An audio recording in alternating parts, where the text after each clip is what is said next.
नमस्कार। देखिए, सबसे पहले तो जो हाथरस में इतने लोग मारे गए, करीब 121 122 लोग और कई लोग घायल हैं, ठीक है? उनकी आत्मा की शांति के लिए एक हम लोग बस एक प्रार्थना ही कर सकते हैं। तो ओम शांति। और देखिए, ये जो हादसा हुआ है, ये आराम से इसको रोका जा सकता था, ये प्रिवेंट किया जा सकता था। अब इतनी बड़ी गैदरिंग अगर हो रही है, पहली बात तो इतने ऐसे वेदर में, बारिश वाले वेदर में, ठीक है, इस टाइप की गैदरिंग की परमिशन ही नहीं देनी चाहिए। क्योंकि अगर बारिश मान लीजिए हो जाती तब भी प्रॉब्लम, तब भी भगदड़ मचती। और कितने लोग आ रहे हैं उसमें, कोई कोई कह रहा है 2.5 लाख है, कोई कह रहा है 2 लाख है। परमिशन मांगी गई थी शायद बहुत कम लोगों के लिए मांगी गई थी। तो ये तो जो यहाँ का प्रशासन है ना, जो उस एरिया का है और जो सब जिन्होंने मिलजुल के ये परमिशन दी है, वो देनी नहीं चाहिए थी। पहली बात तो प्रॉब्लम तो वहीं से आ रही है। मैं इसमें बहुत ज़्यादा चीफ मिनिस्टर का वो नहीं देखता हूँ दोष। क्योंकि देखो भाई, ऐसा ऊपर जो बैठा हुआ है, उसको तो आइडिया है नहीं कि वहाँ नीचे क्या हो रहा है।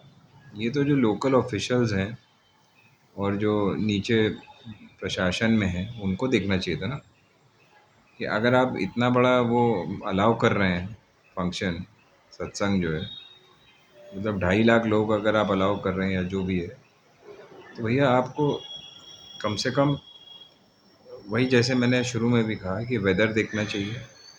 पहली बात तो इस वेदर में ये अलाउ ही नहीं होने चाहिए।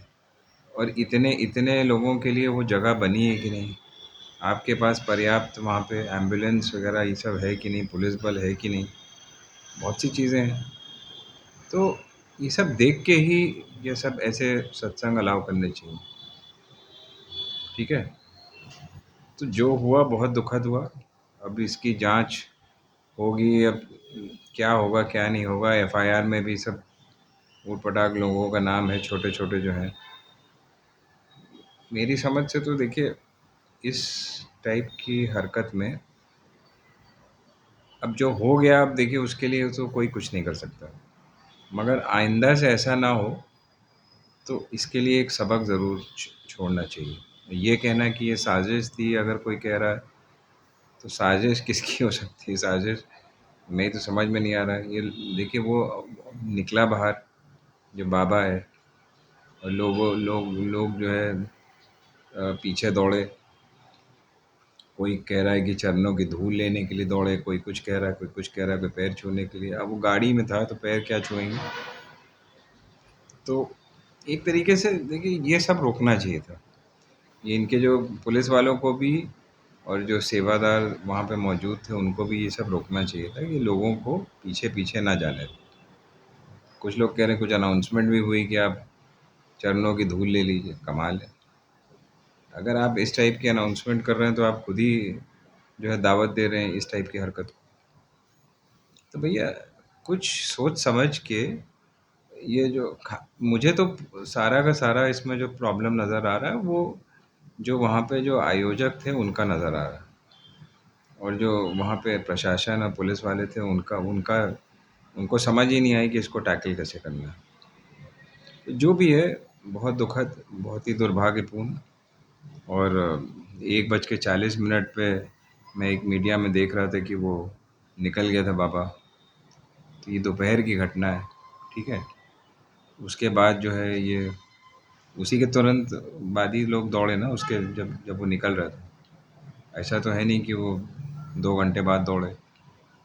तो जो कुछ होना था वो 1:40 से 2 बजे के बीच में हो चुका था। सारी जानकारी सबको थी।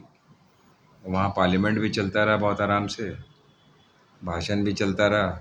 आपको पता ही है किसका भाषण चल रहा था। आखिर में जाके भाई साहब बोलते हैं कि भैया, मुझे अभी अभी पता चला है कि ऐसा हुआ।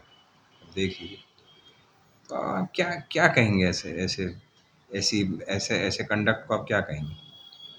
मैं कोई पॉलिटिकल बात नहीं करना चाहता, मगर हद है।